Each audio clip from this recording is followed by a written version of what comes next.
after many years of travel, being with various teachers, and experiencing certain levels of awareness,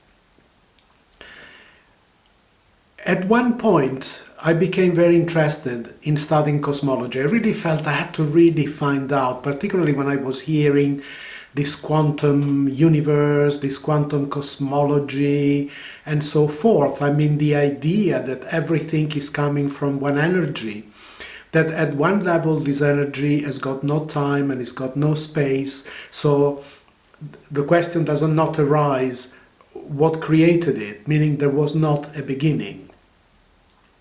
So I found this very, very interesting. So after a few years of studies, what really struck me was that the meditations I'd done and the things that I had realized were not that far away from what really the quantum world was showing me. I.e., we all come from one source, we all come from one energy.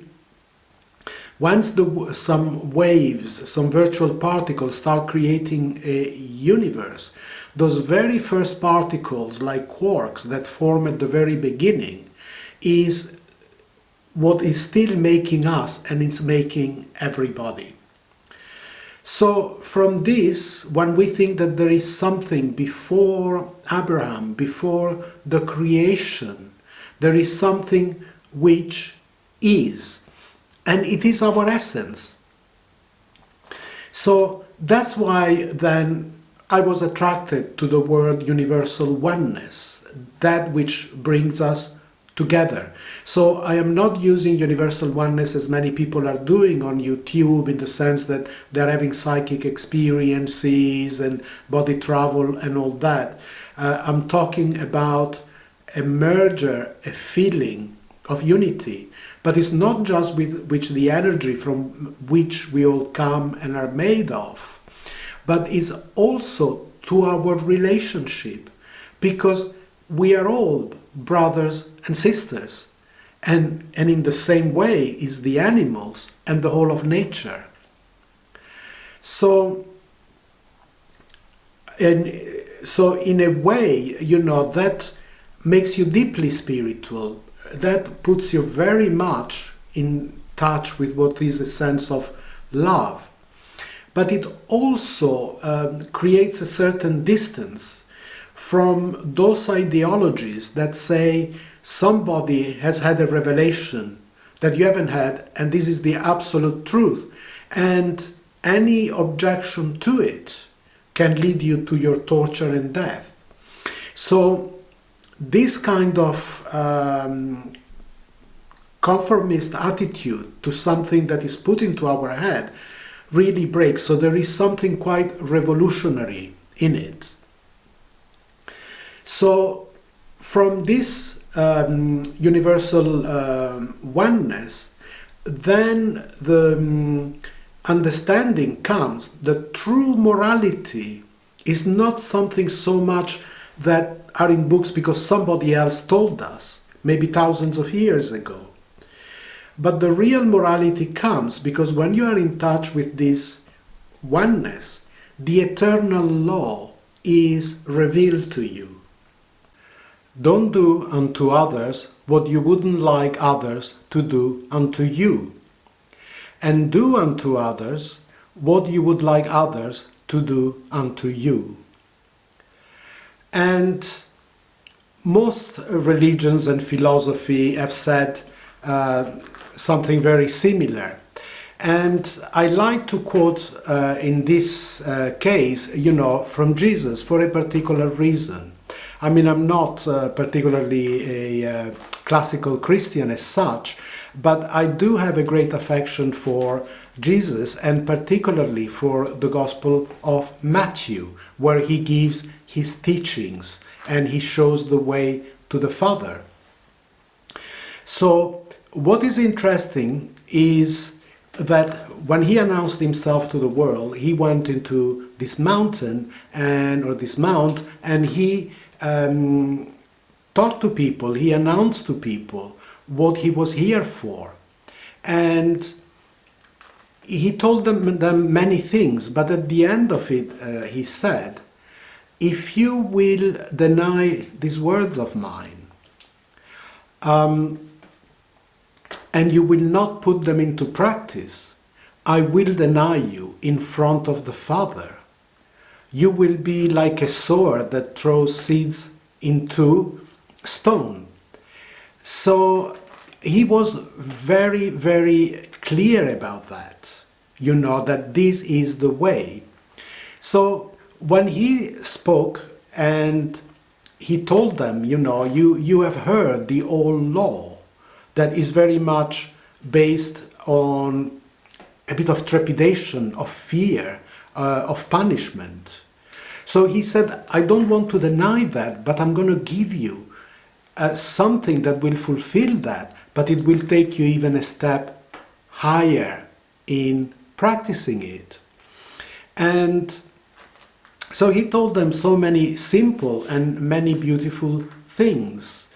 Like one of the very first few verses was, happy are those who got goodwill in their hearts. I know in the English language is translated different, the peacemakers, but in the Latin and Italian, that's how it's written. So you are someone who comes with peace in their heart. You don't go through the world, with wanting to get wine over people, to show that you are more clever, to want to take something out of them that comes with, to create troubles. But you come into this world to create healing, to bring people together, to make peace, and sometimes we have no choice but to let go of certain people, but we don't carry all that heaviness in our heart, always spewing that kind of anger from within. So he said that's very important. And again, I don't believe he said let people do whatever they want to you, but if someone is aggressive towards you, even they say something that is offensive, in a way turn the other cheek. Don't take it in straight away and then say I'm going to give it to you with interest, and then you start a war. But see if you can find a way to peace, if you can resolve it. And don't carry hatred in your heart. Don't go and meditate. Don't go and pray if you have got hatred in your heart against anyone. So he created this new understanding for the society of those days.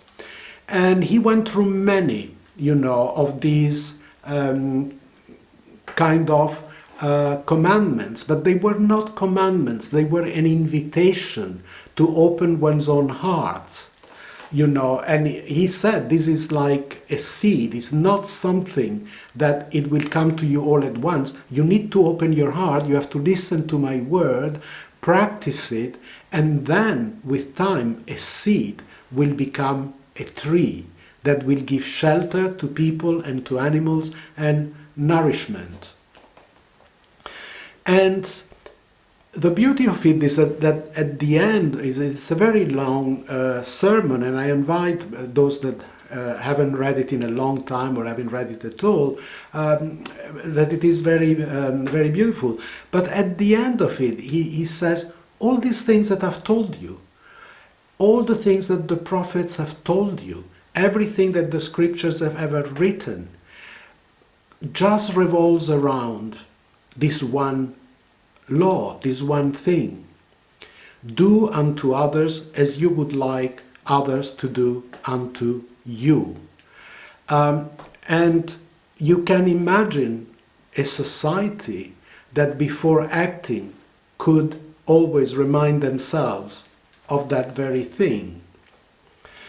And so from there we can quite easily relate to what we mean by spiritual humanism. I mean, this sense of universal oneness, this spiritual sense, bring us to live with a sense of respect for humanity, and the spiritual is this sense of oneness, this sense of belonging, of knowing who our true father and mother are, You know, we all come from one energy, we all go back from one energy. We are all brothers and sisters. And so, as I said in many other times, you know, and so is the all of creation, the animal world and the plants and so forth. So, it is by living this word, you know, that we can truly change ourselves and then change our society. So, and it truly needs it, because to me this sense of understanding the eternal law is something that moves, it's something that grows. The more we understand about psychology, about the universe, about how we really feel, about the psyche, the more we are able to put it into practice to change the lives of people. We now know a lot more that those little brothers and sisters of ours, the animals, you know, can have as much suffering as we do, you see. So we can that bring into society, you know, and create a much more inclusive and a much more feeling and caring way of living. I have a strong sense that this sense of universal oneness and the discovery of the need of a society that can feel the oneness and can respect the opinions and way of living of other humans and respect the all of creation is very much in the process of manifesting itself to us, because that's the only way we are going to survive. But there is one thing I like to express. It is my perception. This one time it has to happen without creating a new sect. We don't need other prophets that will say it's all about me, me, me, follow me, you know, and then some people congregate around them and then they say, what, you don't are a part of the herd? Oh, you are out of it, you are in a bad place. This, I feel very much that we will all be the prophets of this energy, because it's an energy of silence, of loving care, of joy and life, but also of great quietness. So it's not about convincing people so much, but it's about opening people's hearts and trying not to create divisions. So we need to stop, first of all, these religious and ideology wars and understand that it's not about what you believe in. You can believe in 3 or in 5 or in 1, you know, whatever. But what matters is what the commandment said in the Sermon of the Mount. Come with goodwill in your heart. Come in peace. What matters is what you carry within you and what you share with others. And that can give you a tremendous sense of peace. And with that, because do unto others what you would like others to do unto you. And Jesus again said, you know, when I was hungry, you fed me. And that is what will take you to the Father. And people said, when were you hungry? Because he says, whenever you help anyone, you will be helping me. You see that it's quite a very nice way of putting it. So what we need to understand is this, that yes, we need enough to live on and to live in a comfortable way. You know, I had a big tooth problem recently that was exacerbated by the lockdown, so that, where I couldn't see a dentist. Now that I've been able to go to one, I've had to spend a fair amount of money, you know, to start fixing it. And I'm glad I have some money aside for it. But what we have to understand that yes, we need to live in a certain comfort and dignity, but that life is not about possessing, you know, because anything that is perishable will not give us that peace that we need within us to share with others and to create a better world. You know, it's not about taking from others, because the more you have, So what? There are people that have robbed their own country and they've had hundreds of millions, in the bank, and they died fairly young of a difficult disease. So, find joy within your heart. That is the greatest possession. Your greatest possession is to know that we all share the same father and mother, and on that, then we have to create a certain harmony within us. Of course, with love and with some justice, because sometimes we need boundaries. Those ones are important too, you see. So I very much hope that more and more people will be receiving this message, and I am noticing that more and more people are receiving it.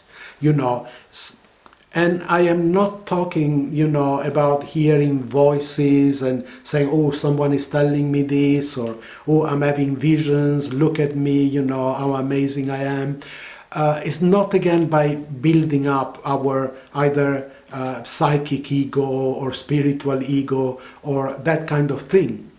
It's about going back to a certain simplicity, understanding of life, and openness of the heart. So we will talk a lot more about this, and I've already in many of my videos spoken about it and discussed about also different ways in which we can open our heart, release a lot of the past that is, weighing us down and giving us a very inimical feeling towards the world. So there is plenty of stuff there, but we'll be talking about it more. And I hope that a few people who haven't yet will be touched by this video in a sense they'll have a little awakening and go, yeah, that makes sense to me. So let us hope that we'll be walking together through a healing path, and that we'll all be sharing this peace and love that comes from knowing that we are all part of the same family. And that knowledge is our true and most precious possession. Thanks for listening, and we'll talk soon again. Be well.